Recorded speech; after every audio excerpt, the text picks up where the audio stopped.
मैंने लिखा है कि जब हम किसी इलेक्ट्रोड को, कोई मेटल है हमारे पास सपोज, और उसे हम उसी मेटल के एक्वा सोल्यूशन मतलब आयन के एक्वा सोल्यूशन में प्लेस करते हैं, उसमें उसको रखते हैं। सपोज मेरे पास जिंक है तो मैं उसे zinc sulphate, zinc chloride, zinc nitrate के एक्वा सोल्यूशन में डिप कर रहा हूं। सपोज मेरे पास कॉपर है तो मैं उसे कॉपर सल्फेट, कॉपर क्लोराइड या कॉपर नाइट्रेट के एक्वा सोल्यूशन में डिप कर रहा हूं। दिस थिंग इज दिस कि when an electrode is placed in aqua solution of its ion, उसी के आयन के सोल्यूशन में जब हम इलेक्ट्रोड को डिप करते हैं, प्लेस करते हैं, तो हम क्या ऑब्जर्व करते हैं कि एक चार्ज डिफरेंस को हम कहते हैं पोटेंशियल, वो इलेक्ट्रोड और उसके सोल्यूशन के बीच में डेवलप होता है। एक चार्ज डिफरेंस इलेक्ट्रोड और उसके सोल्यूशन के बीच में डेवलप होता है, and that charge difference is known as electrode potential. उस चार्ज डिफरेंस को हम किस नाम से जानते हैं? इलेक्ट्रोड पोटेंशियल के नाम से जानते हैं। अब बात करें कि इलेक्ट्रोड पोटेंशियल किन किन चीजों पर डिपेंड करता है।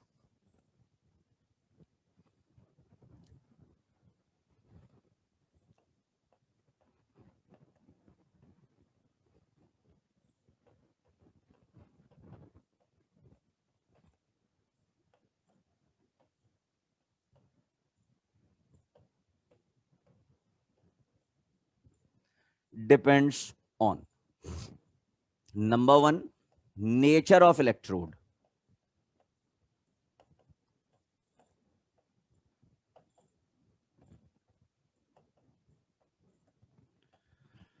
इलेक्ट्रोड के नेचर पर डिपेंड करता है। Number two,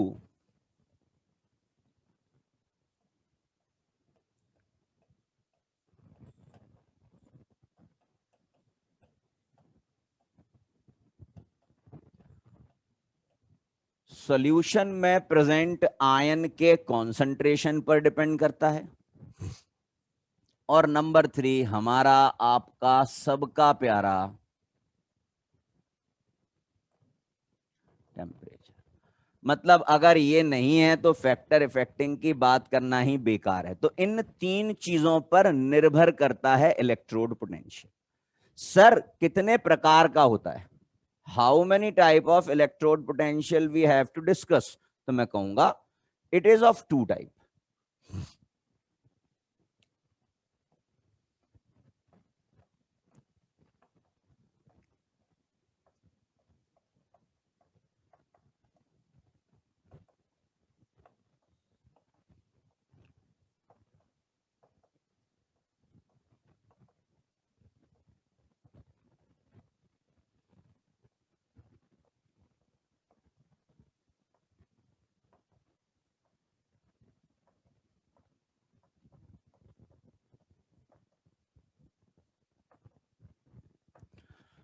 Number one, oxidation potential. It is represented as EOX.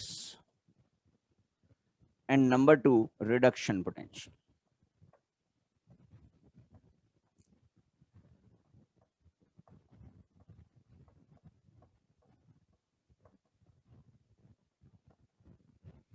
और इसे हम ERED से रिप्रेजेंट करते हैं। तो जी दो प्रकार का हो गया इलेक्ट्रोड पोटेंशियल। पहला ऑक्सीडेशन पोटेंशियल EOX से रिप्रेजेंट करते हैं। दूसरा रिडक्शन पोटेंशियल ERED से हम इसे रिप्रेजेंट करते हैं। थोड़ा सा बेसिक की बात और करें, क्या हम जानते हैं कि ऑक्सीडेशन और रिडक्शन एक दूसरे के ऑपोजिट प्रोसेस हैं? Is it known to us? Oxidation and reduction both are opposite process. Definitely, we are aware of it. So we can write as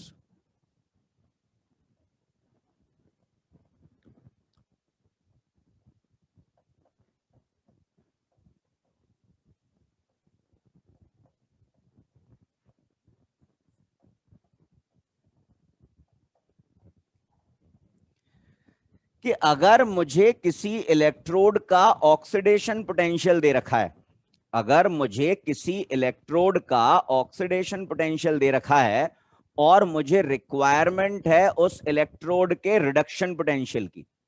oxidation potential दिया है और रिक्वायरमेंट है उसी इलेक्ट्रोड के रिडक्शन पोटेंशियल की। तो याद रखना है both are same in magnitude having opposite sign. मतलब अगर आपके पास EOX का वैल्यू y वोल्ट्स है, EOX का वैल्यू y वोल्ट्स है, तो उसी इलेक्ट्रोड के लिए ERED का वैल्यू -y वोल्ट हो जाएगा। ठीक ऐसे ही अगर मेरे पास किसी इलेक्ट्रोड का रिडक्शन पोटेंशियल y वोल्ट है और मुझे उसके ऑक्सीडेशन पोटेंशियल की जरूरत है, तो वो -y वोल्ट हो जाएगा। मैं फिर से कह रहा हूं कि ऑक्सीडेशन और रिडक्शन एक दूसरे के ऑपोजिट प्रोसेस हैं।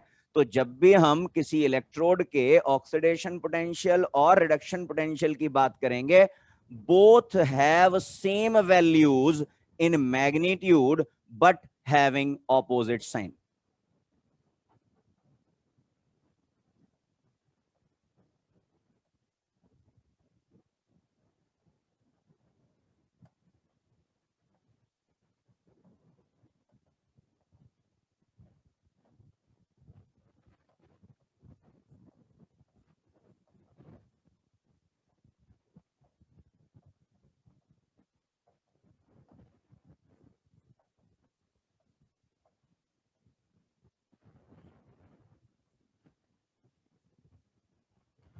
तो दोनों का मैग्नीट्यूड सेम होता है लेकिन साइन जो है वो ऑपोजिट होता है। मुझे लगता है कि ये बात कोई बहुत मुश्किल नहीं है, आपके समझ में इतना आ गया होगा। तो ये बात सभी को क्लियर है कि भैया इलेक्ट्रोड पोटेंशियल क्या है। तो सर ने बताया कि अगर मैं किसी इलेक्ट्रोड को उसी के आयंस के एक्वस सॉल्यूशन में प्लेस करता हूं, डिप करता हूं, तो मैं देखता हूं कि उस सॉल्यूशन और उस इलेक्ट्रोड के बीच में कुछ चार्ज डिफरेंस ऑब्जर्व हो रहा है।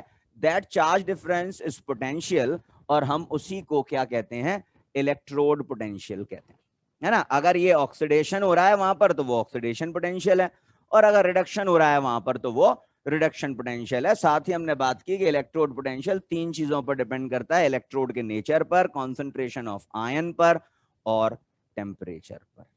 आगे बढ़ते हैं और आगे बढ़ते हुए बात करते हैं ऑक्सीडेशन पोटेंशियल।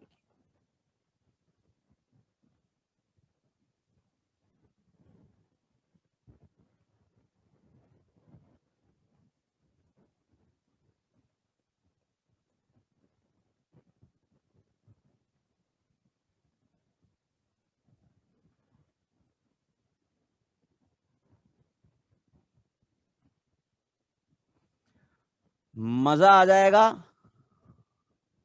मजा आ जाएगा और आपको लगेगा अरे वाह, इतना बढ़िया और इतना शानदार कॉन्सेप्ट है ये तो।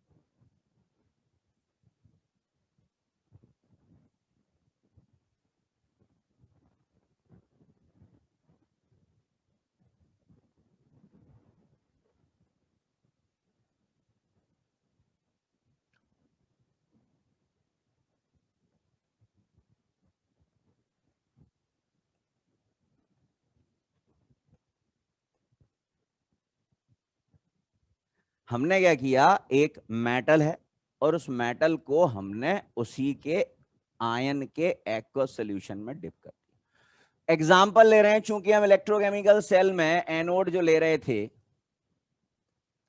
वो जिंक था, तो मैंने यहां पर जिंक ले लिया है। और जो एनोडिक सोल्यूशन हम ले रहे थे वो जिंक सल्फेट था, तो मैंने यहां पर ZnSO4 ले लिया है। जनरलाइज भी मैं ऐसे कर दूंगा अभी, ठीक है। तो अब क्या हुआ बेटा, आपको पता है जी एनोड पर तो ऑक्सीडेशन होता है, मतलब ये जो इलेक्ट्रोड है, ये जो मेटल की रॉड है, ये ऑक्सीडाइज होगी। और अगर बेटा ऑक्सीडाइज होगी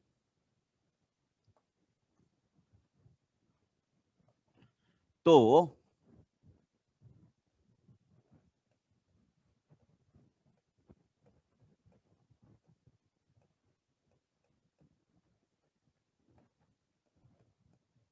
तो ये जिंक प्लस 2 आयन जो है ये सोल्यूशन में रिलीज करेगी। पहले तो बताइए, ये जो बात मैंने आपसे कही कि जब मैंने जिंक को जिंक सल्फेट के सोल्यूशन में डिप किया और ये एनोड है तो डेफिनेटली ये ऑक्सीडाइज होगा, और ऑक्सीडाइज होगा तो we all know that zinc oxidize होकर क्या बनाएगा, जिंक प्लस 2 बनाएगा and it will lose 2 electrons ना। इसका मतलब सॉल्यूशंस में क्या आ जाएंगे, जिंक प्लस 2 आयंस आ जाएंगे सॉल्यूशन में। कहां से आए, उस रॉड से, इसलिए मैंने उस रॉड से उसको जिंक प्लस 2 आयन को मैंने वहां बाहर निकाला है। ठीक, तो क्या क्या कुछ समय के बाद ये स्थिति बनेगी क्या,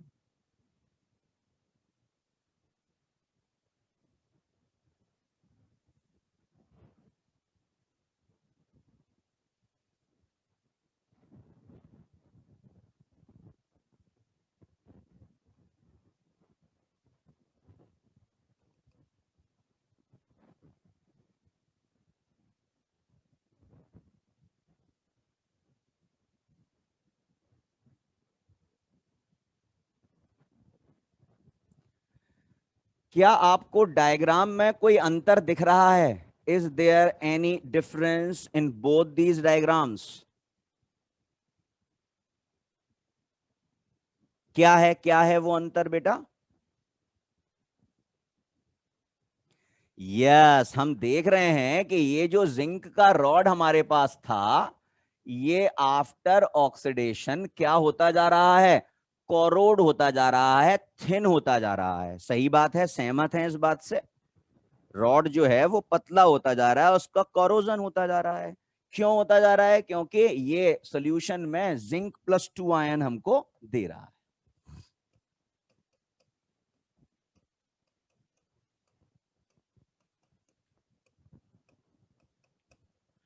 अब जरा बड़े ध्यान से देखो कि रॉड रॉड और सॉल्यूशन के बीच में कोई चार्ज डिफरेंस दिखेगा, क्योंकि अगर मैं देखूं तो मैं कहूंगा कि with reference to this, with respect to this rod, ये जो सॉल्यूशन है इसमें पॉजिटिव चार्ज ज्यादा है।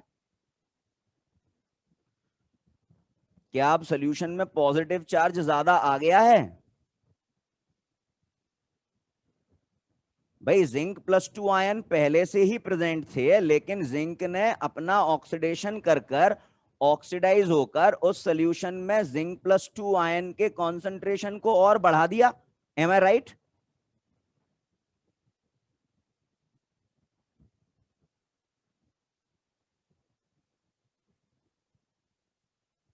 बेटा प्लीज रिस्पॉन्ड।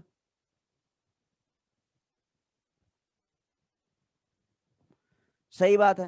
तो अब अगर मैं कहूं कि बताओ इस सॉल्यूशन के रेस्पेक्ट में इस जिंक की रॉड पर क्या चार्ज होगा, what will be the charge observed on zinc rod with respect to its aqueous solution? It is negatively charged. It is negatively charged. तो ये वाली बात आपके समझ में आ रही है, सॉल्यूशन के रेस्पेक्ट में रॉड पर क्या चार्ज आया, नेगेटिव चार्ज आया।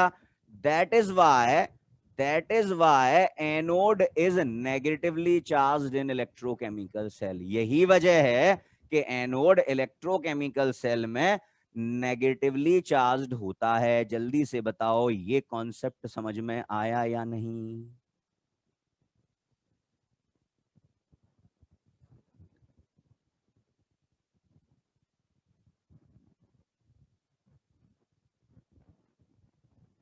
आया? अब बताओ इंटरेस्टिंग है कि नहीं है इलेक्ट्रोकेमिस्ट्री, अभी हम और आगे पढ़ेंगे।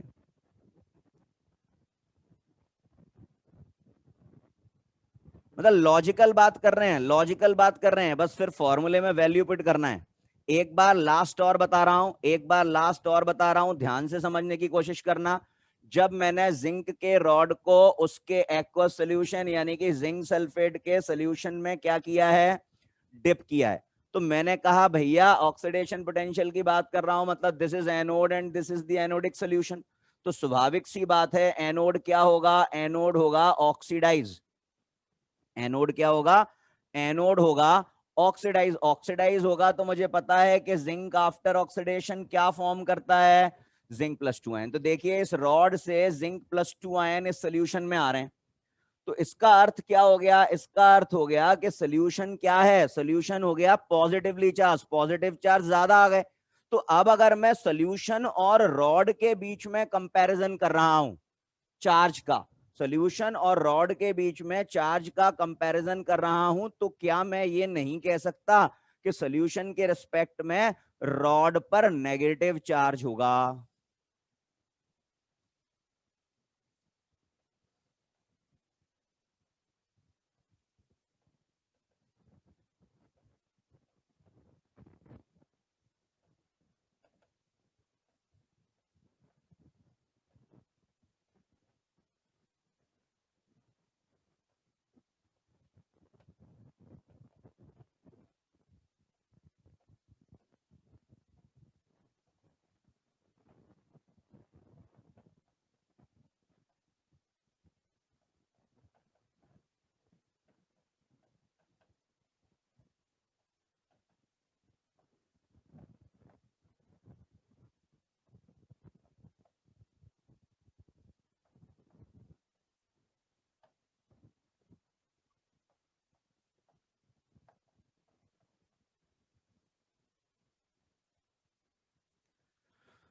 तो zinc rod will acquire negative charge with respect to zinc sulphate, that is why anode is negatively charged in galvanic cell. बेटा अब मैं पूछ रहा हूं, जिन विद्यार्थियों को पहली बार में समझ में नहीं आया था, क्या अब वो इस बात को समझ पा रहे हैं?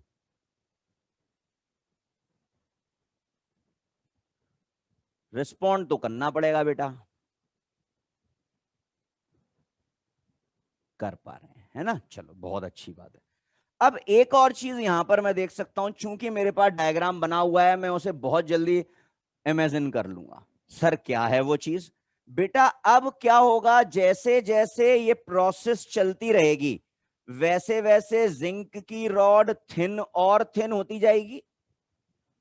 सही बात है, प्रोसेस आगे बढ़ती जाएगी, जिंक की रॉड और थिन और थिन और कॉरोड होती जाएगी। तो एक समय ऐसा भी आएगा ना कि जिंक की रॉड यानी कि एनोड जो है वो कंप्लीटली कॉरोड हो जाएगा। बिल्कुल सही बात है। तो अगर अब ये क्वेश्चन पूछा गया है बेटा परीक्षा में कि अगर मैं गैल्वेनिक सेल की लाइफ को बढ़ाना चाहता हूं, मैं चाहता हूं कि वो सेल लंबे समय तक चले, मैं चाहता हूं कि वो सेल लंबे समय तक चले, तो मुझे क्या करना पड़ेगा? प्रश्न पूछा गया है कि अगर हम चाहते हैं कि गैल्वेनिक सेल की लाइफ जो है वो बढ़ जाए, लंबे समय तक चले, तो मुझे क्या लेना पड़ेगा? मुझे एनोड का रॉड बड़ा लेना पड़ेगा। मुझे एनोड का रॉड क्या करना पड़ेगा? बड़ा लेना पड़ेगा। क्या इस बात से आप सभी लोग सहमत हैं?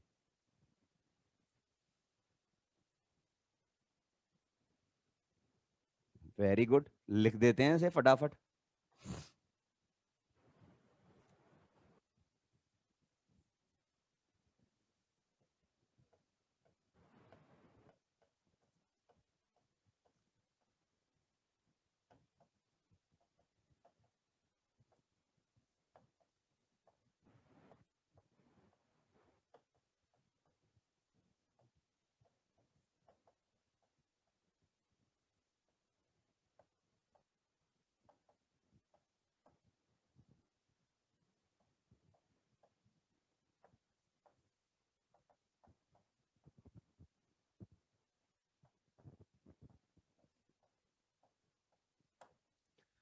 To increase the life of galvanic cell, anode must be large और थिक देन बिफोर। देखो ओम ने कितना अच्छा प्रश्न पूछा है।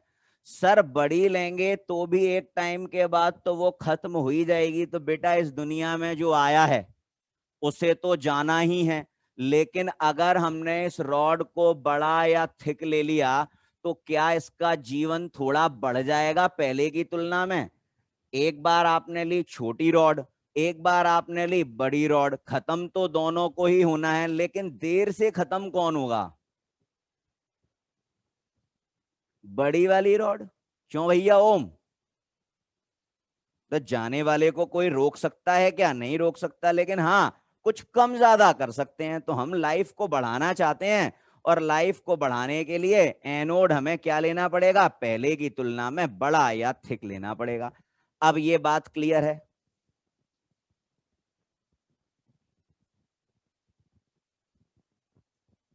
अब देखो निखिल श्रीवास्तव कितने बढ़िया।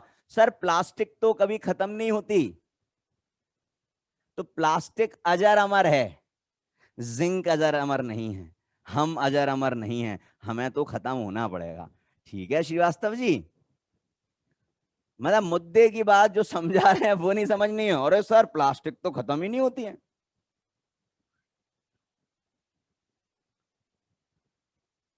बच्चों जैसी बातें करते हो, खैर क्यों ना करोगे, बच्चे ही हो। तो ये था मेरे पास क्या? इलेक्ट्रोड पोटेंशियल, है ना। अब इलेक्ट्रोड पोटेंशियल को रिप्रेजेंट कैसे करते हैं? मैंने ये तो बताया ही, ईओ एक्स से रिप्रेजेंट करते हैं।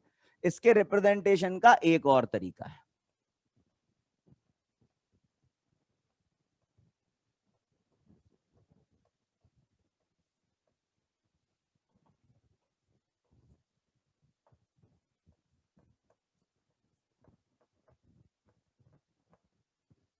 और इसे अगर मैं जिंक के रिस्पेक्ट में लिखना चाहूं,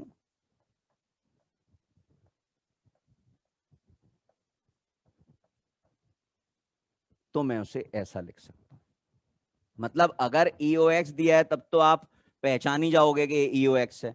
लेकिन अगर इस प्रकार का रिप्रेजेंटेशन दे रखा है, ई उसके बाद लिखा है एम स्लैश एम पर कोई पॉजिटिव चार्ज, तो एम स्लैश एम पर कोई पॉजिटिव चार्ज मतलब क्या है? कि ये ऑक्सीडाइज हो रहा है। This is the oxidation potential. देखिए जिंक के लिए मैंने लिखा है zinc slash zinc plus two. तो रिप्रेजेंटेशन ऑफ ईओ एक्स समझ में आ गया है?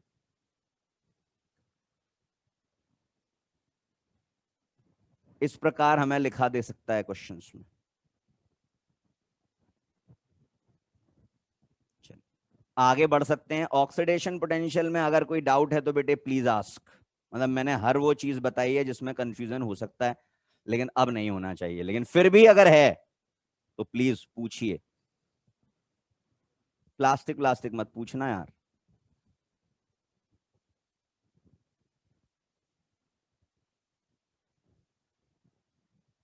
चलिए आगे बढ़ते हैं। आगे बढ़ते हैं और अब बात करते हैं।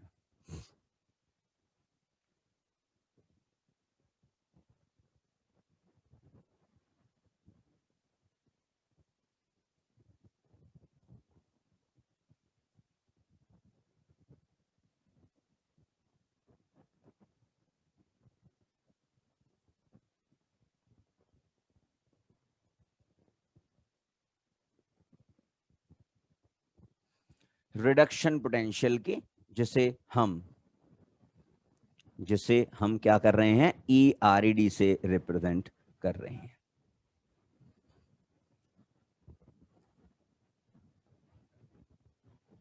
समीक्षा इंक्रीज हुआ तो बेटा आप उसमें क्या कहना चाहती हैं बताइए? हम तो ऑक्सीडेशन पोटेंशियल को समझ रहे हैं ना बेटा अभी।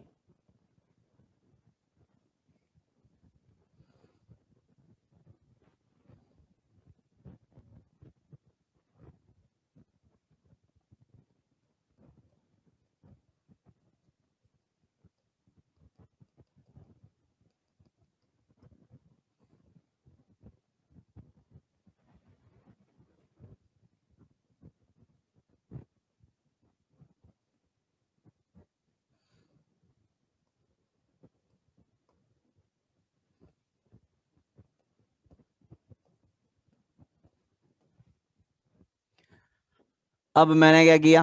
अब मैंने फिर से एक इलेक्ट्रोड लिया, जो मैंने लिया कॉपर, और उसे मैंने उसके एक्वस सोल्यूशन यानी कि कॉपर सल्फेट के सोल्यूशन में डिप कर दिया, प्लेस कर दिया, है ना। अब क्या हुआ जी? यहां पर तो कॉपर प्लस टू आयंस हैं।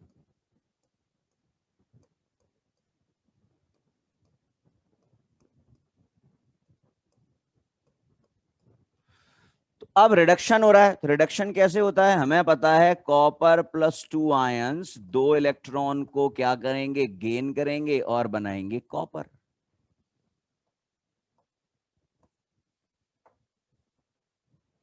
और बनाएंगे कॉपर। इसका मतलब क्या है कि जो कॉपर प्लस 2 आयन है वो इलेक्ट्रॉन को गेन करेंगे और कॉपर बनाएंगे। मतलब ये जो कॉपर प्लस 2 आयन्स हैं,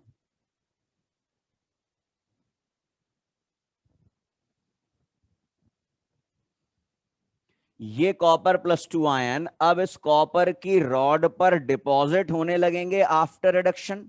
जल्दी से बताइए क्या इस बात से सहमत हैं?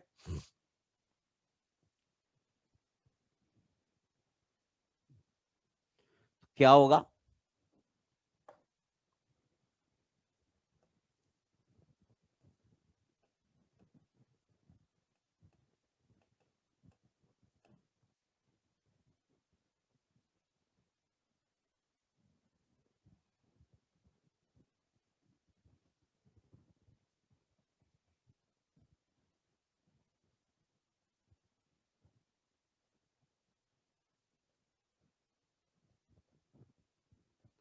ध्यान से समझेंगे और मुझे एक बार कंप्लीट करने देंगे ना, तो आपके मन में जो डाउट्स आ रहे हैं वो सारे के सारे डाउट्स जो हैं वो दूर हो जाएंगे, ये मेरा प्रॉमिस है। नहीं होंगे तो आप पूछ ही रहे हो, कोई दिक्कत वाली बात ही नहीं है।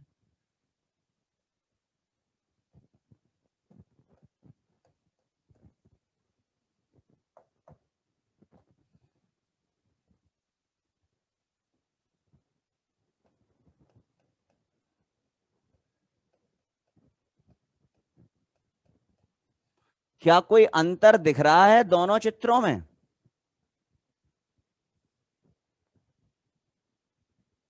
दिख रहा है। क्या दिख रहा है? कि जो कॉपर का रॉड है यानी कि कैथोड है, वो क्या हो रहा है, थिक हो रहा है। वो यहां पर क्या हो रहा है, थिक हो रहा है।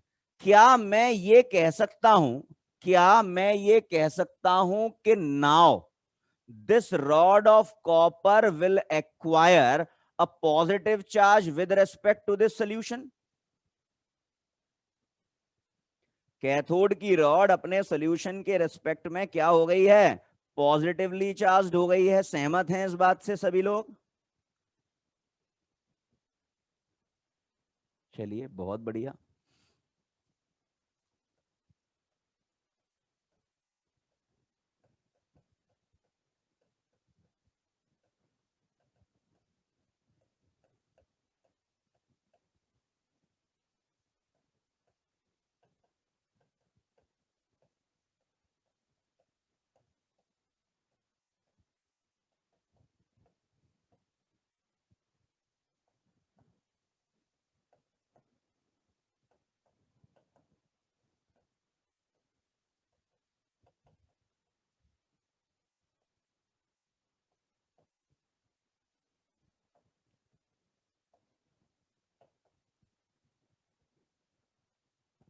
बोर्ड कर्सिव समझता ही नहीं है यार।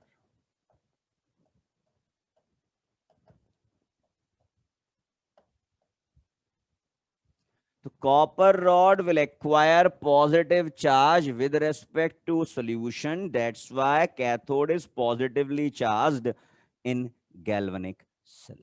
ठीक है, चलो कैसे रिप्रेजेंट करेंगे सर?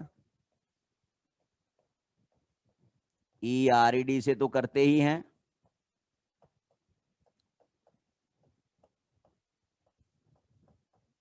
और इसकी बात करेंगे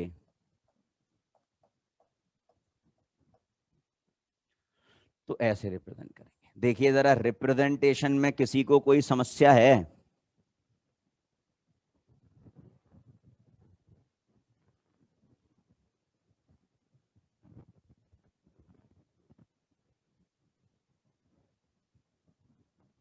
जल्दी से बताओ बेटे, जल्दी जल्दी बोलो।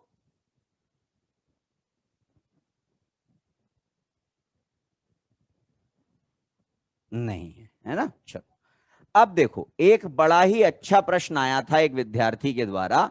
उसने हमसे, अब एक विद्यार्थी बोल रहा है सर सोल्यूशन के रिस्पेक्ट में पॉजिटिव कैसे हुआ? बेटा सोल्यूशन से जितने भी पॉजिटिवली चार्ज्ड आयन थे वो रिड्यूस होकर इस रॉड पर डिपॉजिट हो गए। तो अब रॉड उस सॉल्यूशन के रिस्पेक्ट में पॉजिटिव चार्ज ही तो एक्वायर कर रहा है आयुष। तो अब समीक्षा जी का प्रश्न था पहले वाले केस में कि यहां जिंक +2 आयन का कॉन्सेंट्रेशन बढ़ गया, मतलब मैं कह सकता हूं कि सॉल्यूशन पॉजिटिवली चार्ज्ड है। यहां पर कॉपर +2 आयन का कॉन्सेंट्रेशन कम हो गया, मतलब मैं कहूंगा कि सॉल्यूशन में जो पॉजिटिवली चार्ज्ड आयन थे वो कम हो गए। यही आपके दिमाग में प्रश्न आ रहा होगा, जल्दी से बताएं कि सर उस तरफ तो प्लस आयन बढ़ गए और इधर प्लस आयन क्या हो गए, कम हो गए। सहमत? आ रहा है ये विचार दिमाग में?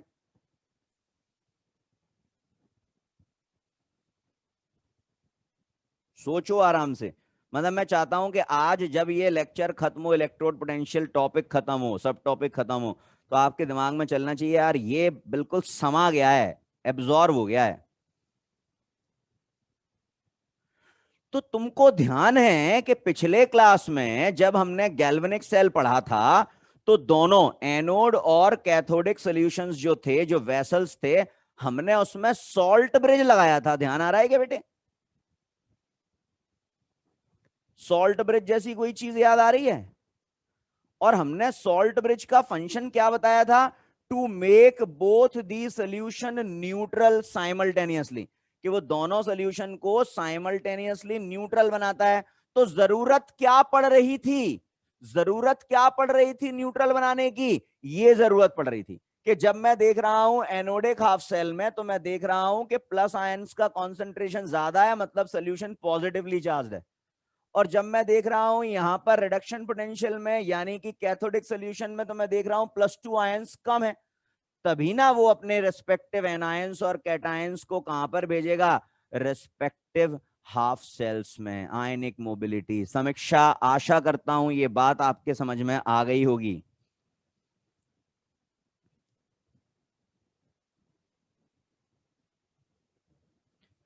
बाकी विद्यार्थियों से भी प्रश्न है। समीक्षा ने चूंकि प्रश्न कर दिया था इसलिए मुझे उसका नाम इंगित करना पड़ा, लेकिन मैं आप सभी से जानना चाहता हूं कि वो जो सॉल्ट ब्रिज वाला फंक्शन हमने पढ़ा था वो यहां समझ में आ गया कि भैया जो एनोडिक सोल्यूशन था वो पॉजिटिवली चार्ज होता जा रहा है, तो वहां पर वो भेज देगा एनायन न्यूट्रलाइज करने के लिए। इस पर पॉजिटिव चार्ज कम हो रहे हैं तो यहां पर ये भेज देगा कैटायन न्यूट्रलाइज करने के लिए। सहमत?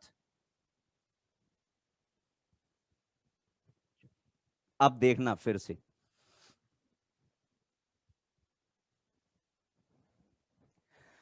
हमने क्या देखा था? हमने देखा था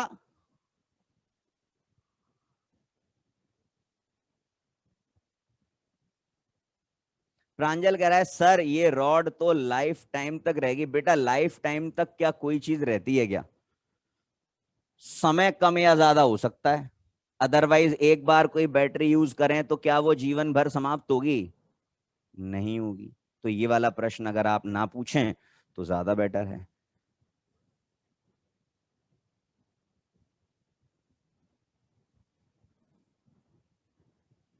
चल, प्रांजल लाइफ टाइम तक नहीं रहेगी, ये बात समझ में आ रही है बेटा? चल, क्या पढ़ा रहा था भूल गया। इस बीच एक विद्यार्थी ने प्रश्न पूछ लिया, सर क्या आपके टूथपेस्ट में नमक है? और निश्चित रूप से वो विद्यार्थी फर्जी है। तो मैं उससे कहूंगा मेरे मेरे टूथपेस्ट में नमक नहीं है, मेरे टूथपेस्ट में चारकोल है। चल,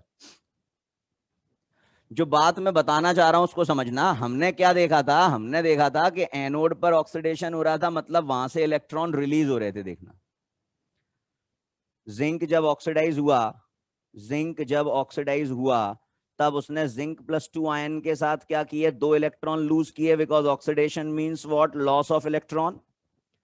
और ये जो इलेक्ट्रॉन यहां इसने लूज किए हैं, किसने लूज किए हैं? एनोड ने लूज किए हैं। वही इलेक्ट्रॉन्स जो हैं वो कैथोड के द्वारा क्या कर लिए गए? गेन कर लिए गए। उतने ही इलेक्ट्रॉन कैथोड ने क्या किए? गेन किए। उतने ही इलेक्ट्रॉन कैथोड ने क्या किए? गेन किए। तो number of electron lost by anode will be equal to the number of electron gained by cathode. इस बात को मैं रिलेट भी कर सकता हूं, हम सभी ने रिडॉक्स रिएक्शन में रिएक्शन को बैलेंस किया था आयन इलेक्ट्रॉन मेथड से। क्या ये बात याद आ रही है? तो वहां पर आपने देखा था ना कि जब हम ऑक्सीडेशन हाफ सेल को बैलेंस करते हैं और रिडक्शन हाफ सेल को बैलेंस करते हैं, तो नंबर ऑफ इलेक्ट्रॉन्स हमें सेम करने पड़ते हैं। नंबर ऑफ इलेक्ट्रॉन सेम करने पड़ते हैं, तभी तो हम बोलते हैं कि number of electron lost is equal to number of electron gained. तो एनोड से इलेक्ट्रॉन का ट्रांसफर होता है टुवर्ड कैथोड। एनोड से ट्रांसफर होगा टुवर्ड कैथोड हमेशा, किसी भी सेल में, चाहे वो इलेक्ट्रोलिटिक सेल हो और चाहे वो इलेक्ट्रोकेमिकल सेल हो। तो जो बात मैं यहां लिखना चाहता हूं उसे बड़े ध्यान से समझेंगे।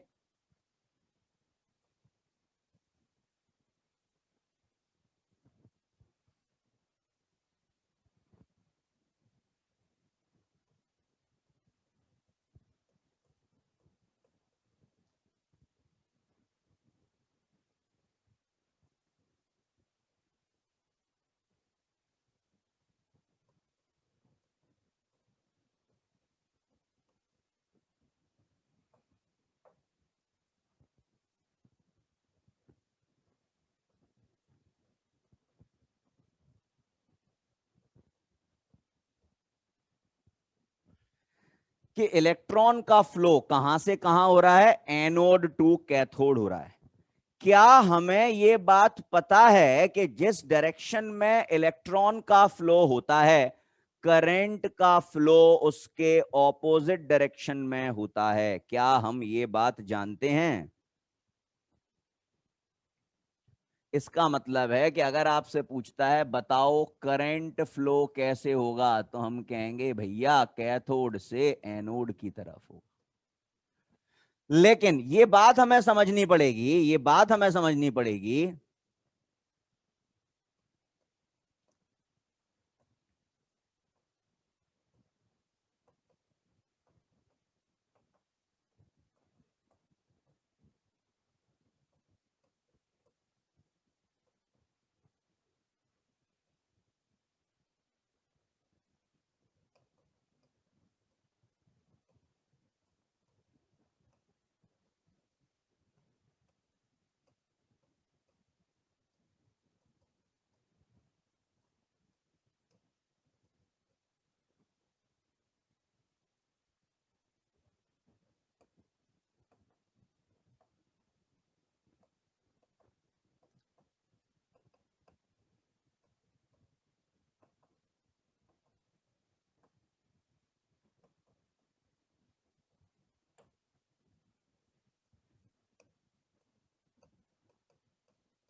कि गैल्वेनिक सेल में इलेक्ट्रॉन का ट्रांसफर जो हो रहा है वो टुवर्ड कैथोड हो रहा है, फ्रॉम एनोड हो रहा है, लेकिन एक्सटर्नल सर्किट यानी कि सेल के बाहर की तरफ से।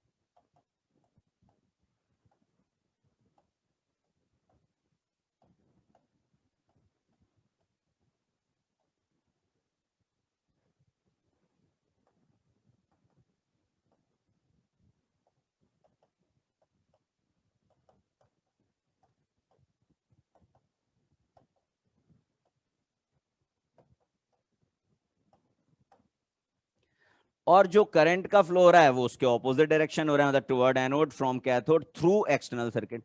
अब उस चित्र को ध्यान में देखो, उस चित्र को ध्यान में रखो जो हमने गैल्वेनिक सेल का बनाया था।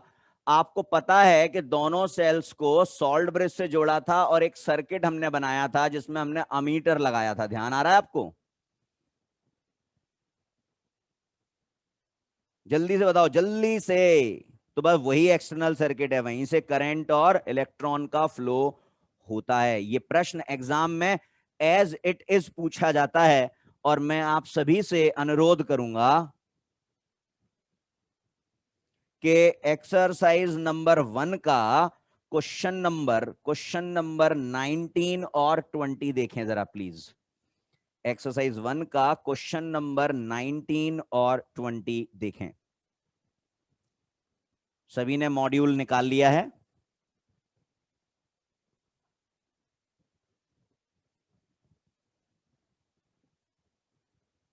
देख रहे हैं क्वेश्चन नंबर 19?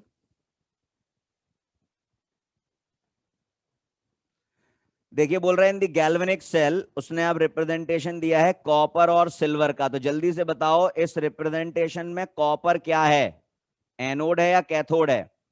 इस रिप्रेजेंटेशन में कॉपर क्या है, एनोड या कैथोड? केशव बेटा सोच समझ के बोलना होता है ना। देखो आयुष भी सोच समझ कर नहीं बोल रहा है। यार मुझे एक चीज बताओ, यस सर तो तुम करते हो, लेकिन बेटा एक चीज होती है जिसे कहते हैं दिमाग, हम उसे कब लगाएंगे ये बात मैं समझ नहीं पा रहा हूं। कि सर 22 में ही लगाएंगे, यहां अभी आपके सामने दिमाग क्यों लगाएं?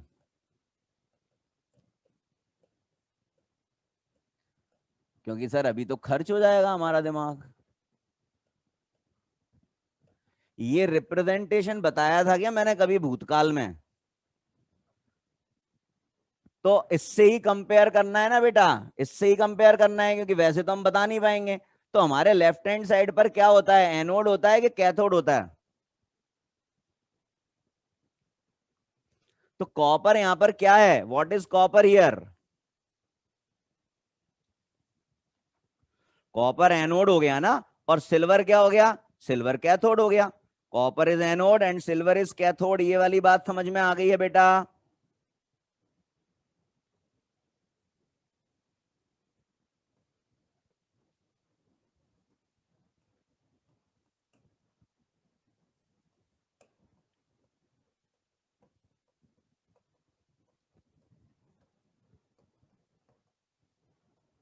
ऐसा मत करो बेटा, थोड़ी सी बुद्धि का भी उपयोग करना है ना। इतना अपन समझ रहे हैं और उसके बाद अपन कॉपर को कैथोड बोल दें तो हर बार थोड़ी ना होगा, रिप्रेजेंटेशन से देखना पड़ेगा अपन को। अच्छा, तो अब ये क्या बोल रहा है कि electron will travel in the external circuit. अच्छी बात है। कहां से कहां इलेक्ट्रॉन, कहां से कहां ट्रेवल करेगा थ्रू एक्सटर्नल सर्किट? एनोड से कैथोड की तरफ, यानी कि कॉपर से सिल्वर की तरफ फ्लो ऑफ इलेक्ट्रॉन होगा। बताइए ये वाली बात समझ में आई है या नहीं आई है? गाना गाना पड़ता है।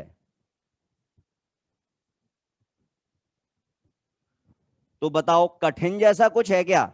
Is there anything like tough? लेकिन हाँ कष्ट तो है, दिमाग तो लगाना पड़ेगा यार, बिना दिमाग लगाए तो कुछ भी नहीं होगा। चलो अब जरा देखना क्वेश्चन नंबर 20, इसी का भैया है, कॉम्प्लीमेंट्री है एक दूसरे के।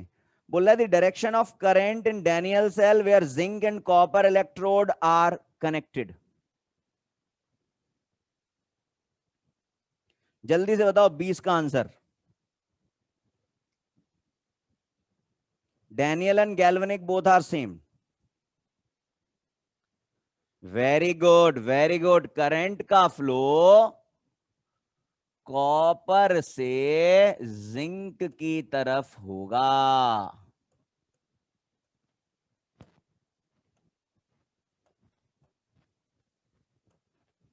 Through external circuit. चलिए, तो ये दो प्रश्न मैंने आपको कराए जो अभी थ्योरेटिकल हैं, जो अभी थ्योरेटिकल हैं। ये बात, ये दोनों प्रश्न आपके समझ में आए हैं? क्या मैं ऐसी उम्मीद कर सकता हूं? तो मैंने बेटा अभी आपको इलेक्ट्रोड पोटेंशियल बताया, और इलेक्ट्रोड पोटेंशियल में मैंने आपको ऑक्सीडेशन और रिडक्शन पोटेंशियल बताया। मैं फिर से एक बार यहां आ जाता हूं। और मैंने यहां पर क्या बताया कि विद रेस्पेक्ट टू टाइम हम देखेंगे कि जो जिंक है यानी कि एनोड है उसका कोरोजन हो रहा है, यानी कि वो धीरे धीरे थिन होता जा रहा है। तो हमसे कहा गया कि अगर मान लो हम इस सेल की लाइफ को बढ़ाना चाहते हैं, तो सेल की लाइफ को बढ़ाने के लिए मुझे एनोड हमेशा बड़ा लेना पड़ेगा। अगर मैं एनोड बड़ा लेता हूं तो सेल लंबे समय तक चलेगा, अन्यथा सेल जो है वो जल्दी ही हथियार डाल देगा, यानी कि डिस्चार्ज हो जाएगा। ठीक है, ऐसे ही मैंने यहां पर बात की कि भैया यहां पर जो कैथोड की रॉड है यानी कि कॉपर है वो थिक होता जाएगा और पॉजिटिवली चार्ज जो है वो हो जाएगा। तो जो बातें हमने पहली क्लास में जब की थी गैल्वेनिक सेल पढ़ते हुए, तब हमें लग रहा था कि यार हमने तो पढ़ा है एनोड पॉजिटिवली चार्ज होता है, कैथोड नेगेटिवली चार्ज होता है, लेकिन सर ने ये बता दिया कैसे कैसे दिमाग में ये सब चीजें चल रही थी। तो क्या मैं अभी उम्मीद कर सकता हूं कि जितनी चीजें हमने पिछले क्लास में इलेक्ट्रोकेमिकल सेल पर आधारित पढ़ी थी, जो जो भी कंफ्यूजन हमको थे, क्या वो अभी यहां क्लियर हो गए हैं?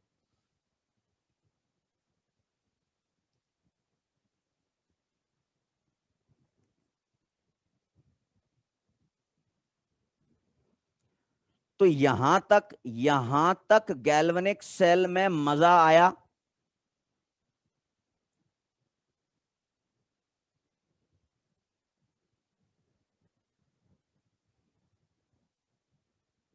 चलिए, अब तो मैंने अभी तो इलेक्ट्रोड पोटेंशियल पढ़ा है। अब मैं बात करूंगा निखिल कह रहा है नेक्स्ट स्लाइड दिखा दीजिए, ये लीजिए Nikhil, this is the next slide.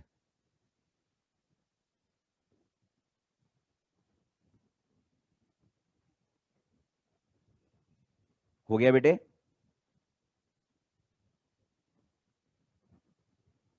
Nikhil बेटा हो गया? बढ़ सकते हैं आगे? नेक्स्ट स्लाइड बोला था ना तुमने?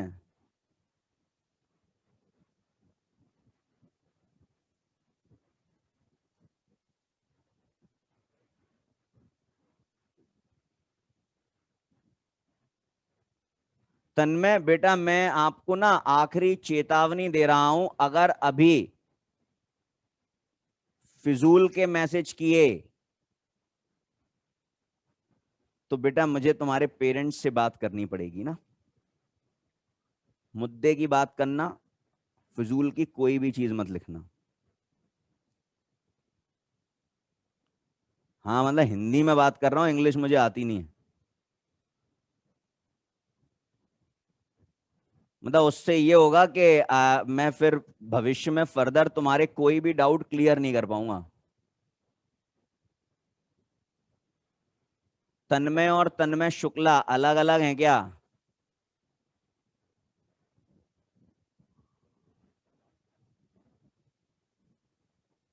चलिए बहुत बढ़िया।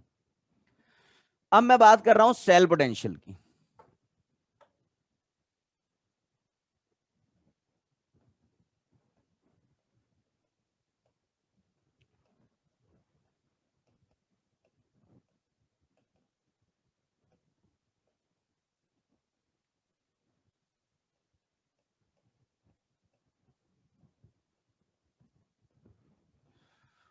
और सेल पोटेंशियल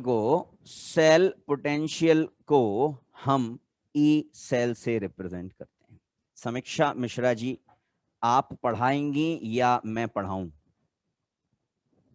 आपको पढ़ाना है या मैं पढ़ाऊं?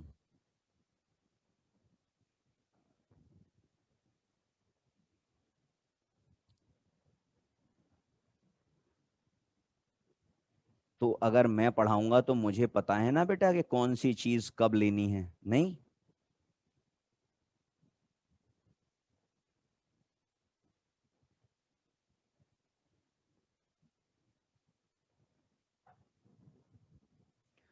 सेल पोटेंशियल की बात कर रहा हूं और सेल पोटेंशियल को मैंने ई सेल से रिप्रेजेंट किया है ना? अब आपको अगर याद आ रहा हो तो मैंने आपसे कहा था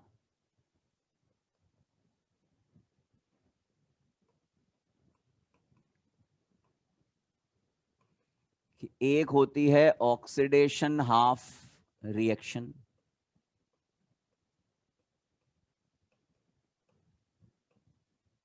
जो इस स्पेसिफिक सेल में हमारे पास थी।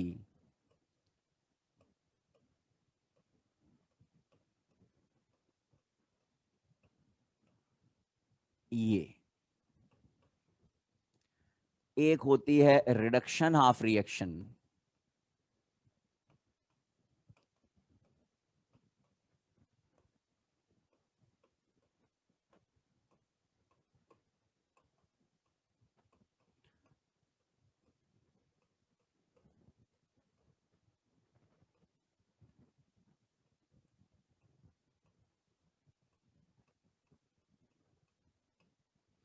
और फिर हमने लिखा था नेट सेल रिएक्शन। क्या लिखा था? Net cell reaction.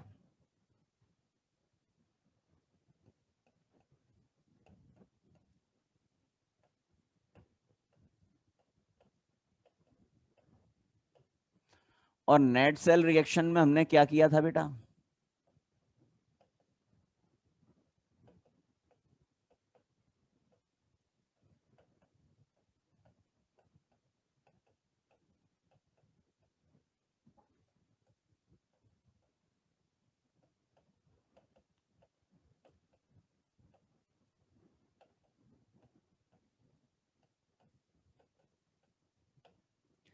हमने इन दोनों का सम किया था ना। नेट सेल रिएक्शन मतलब oxidation half reaction plus reduction half reaction. तो हमारे पास जो नेट सेल रिएक्शन आई थी हम वो भी लिख देते हैं।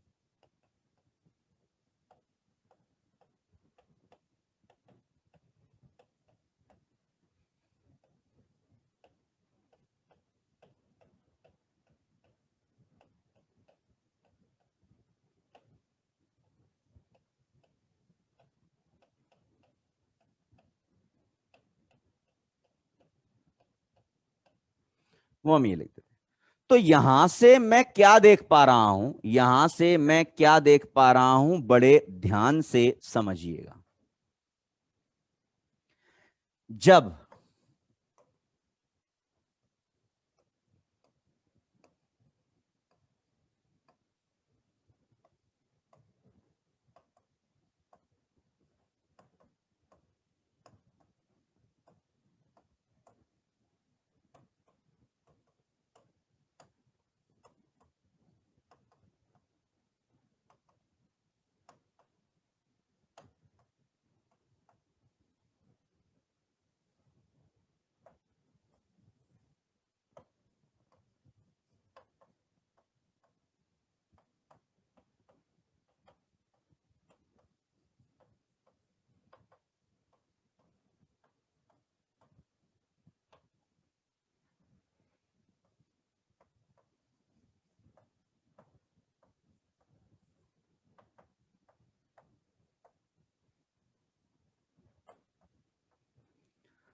उन्होंने हमसे कहा जब किसी सेल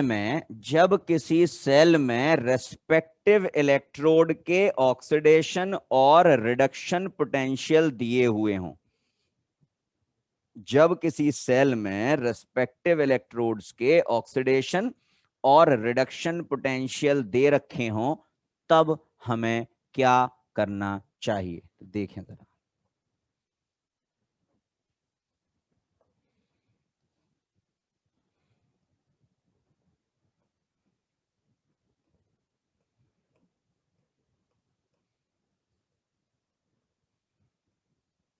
देखो, कायदे से केस तो एक ही होता है, कायदे से केस तो एक ही होता है, लेकिन सिर्फ आपके लिए मैं तीन केस बना रहा हूं, सिर्फ तुम्हारे लिए बना रहा हूं तीन केस। केस वन,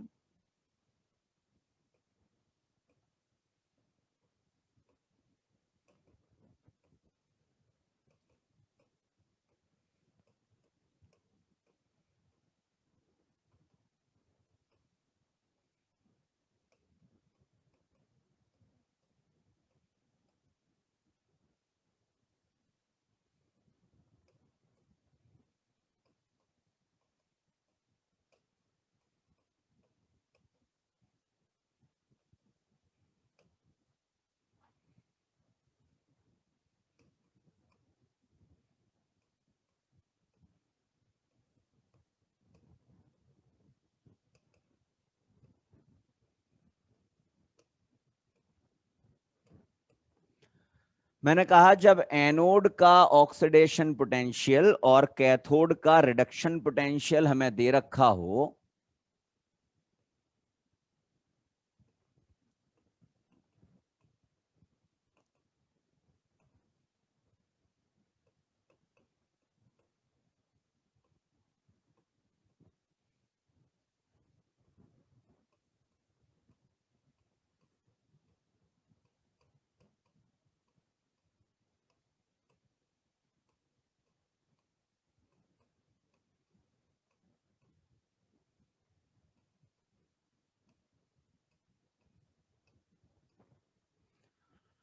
तो हम क्या करेंगे, हम एनोड के ऑक्सीडेशन पोटेंशियल और कैथोड के रिडक्शन।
अरे मन की आवाज सुनो। बोलूंगा तब ना आएगी आवाज, अभी आने लगी।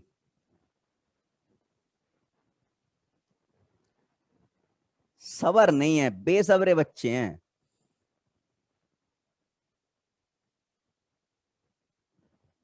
चल, तो जब जब ऑक्सीडेशन पोटेंशियल ऑफ एनोड और रिडक्शन पोटेंशियल ऑफ कैथोड दे रखे हैं, then we can calculate cell potential through the sum of the oxidation potential of anode and reduction potential of cathode. अब कायदे से तो एक ही केस है, कायदा तो एक ही केस का है, लेकिन नन्हे मुन्ने बच्चों के लिए, अर्थात आपके लिए,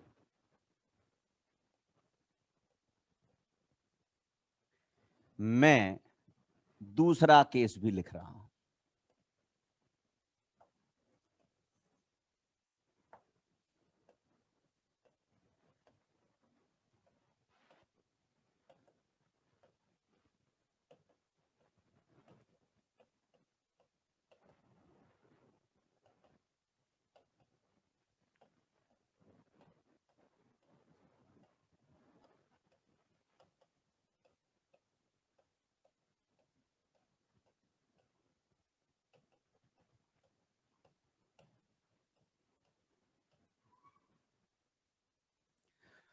When oxidation potential of both the electrodes are given, अगर मुझे एनोड का भी ऑक्सीडेशन पोटेंशियल दिया है और कैथोड का भी ऑक्सीडेशन पोटेंशियल दिया है, तब मुझे क्या करना चाहिए?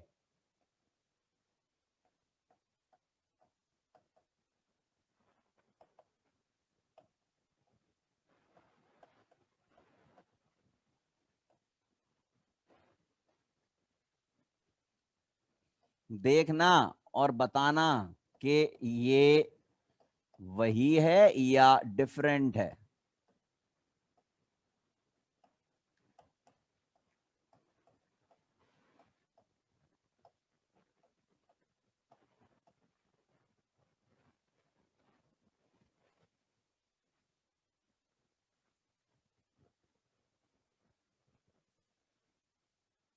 देखना बेटा, वही है या अलग है।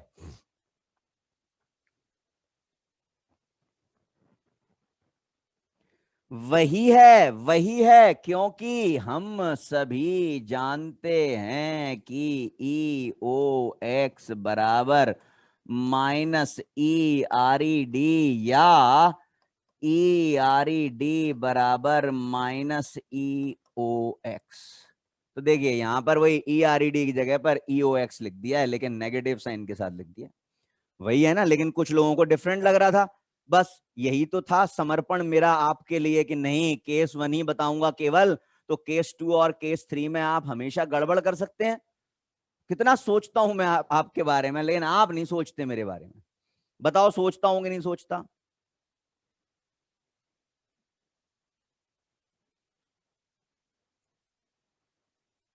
नहीं, तुम नहीं सोचते हो मेरे बारे में। अरे थैंक यू वाली कोई बात ही नहीं है यार। सिलेक्शन दे दो, थैंक यू हो जाएगा।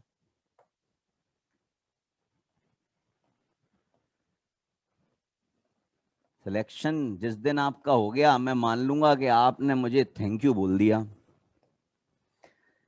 केमिस्ट्री में हर टेस्ट में 150 से प्लस नंबर आने लगे, तो मैं समझ लूंगा कि आपने मुझे थैंक यू बोल दिया। केस 3।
जब दोनों ही इलेक्ट्रोड्स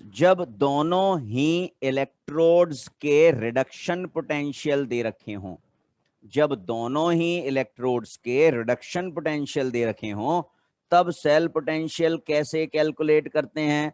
तब सर सेल पोटेंशियल ऐसे कैलकुलेट करते हैं। बताइए सेम है या डिफरेंट है?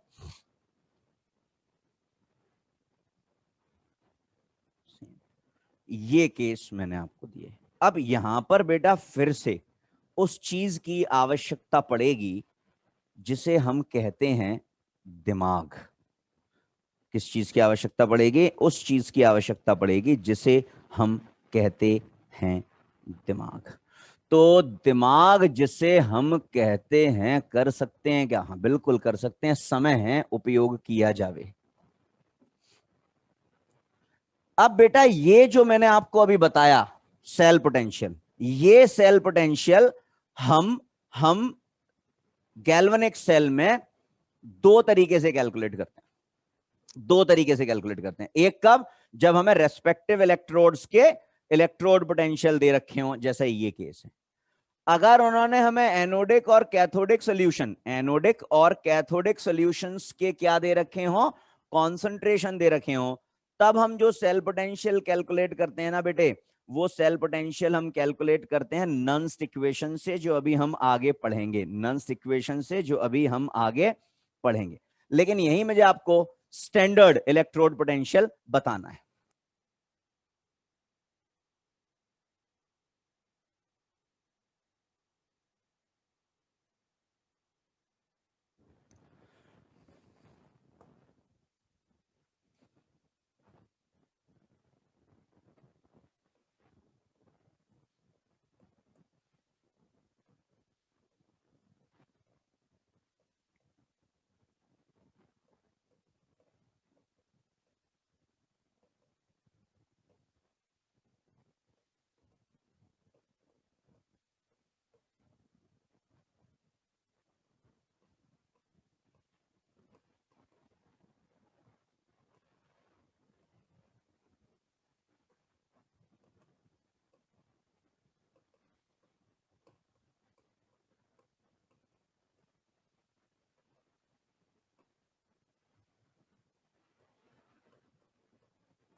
बेटा सबसे पहले तो ये समझें कि अगर प्रीफिक्स स्टैंडर्ड लग गया तो आपको साइन कैसा बनाना है, आपको उसे नॉट से रिप्रेजेंट करना है। स्टैंडर्ड सेल पोटेंशियल मतलब E naught of cell, standard oxidation potential मतलब E naught of O X, standard reduction potential मतलब E naught of R E D, E naught of R E D. Standard condition हम कब use करते हैं?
कि जब किसी सॉल्यूशन का कॉन्सेंट्रेशन 1 मोलर हो, या अगर वो गैस है तो उसका प्रेशर 1 एटमॉस्फेरिक प्रेशर हो, और टेम्परेचर 25 डिग्री सेल्सियस हो यानी कि 298 केल्विन हो, तब तब जो भी वेरिएबल्स आप कैलकुलेट करते हैं, those variables are considered as standard variable. वहां हम जब सेल पोटेंशियल कैलकुलेट कर रहे हैं तो it is termed as standard cell potential.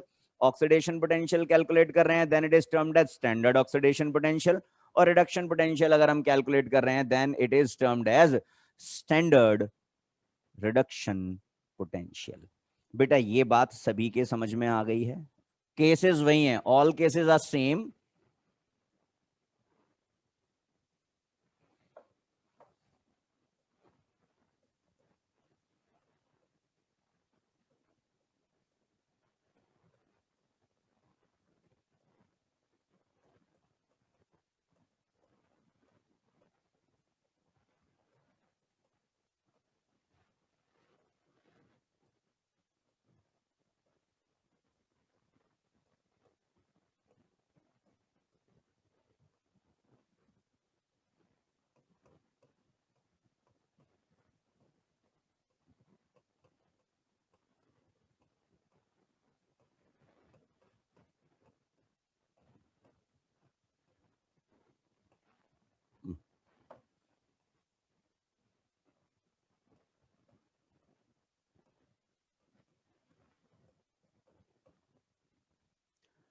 जो जो सिंबल जो रिलेशंस थे वही हैं, बस स्टैंडर्ड लग गया, और स्टैंडर्ड का अर्थ मैंने आपको यहां पर बता दिया है।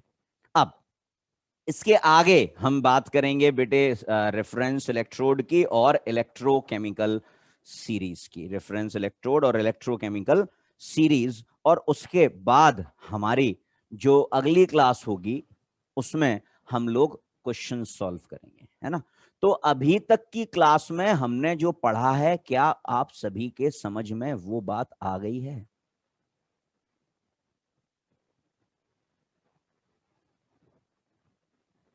आ गई है, ठीक है। क्या आपको पता है कि अगली क्लास हमारी ही है?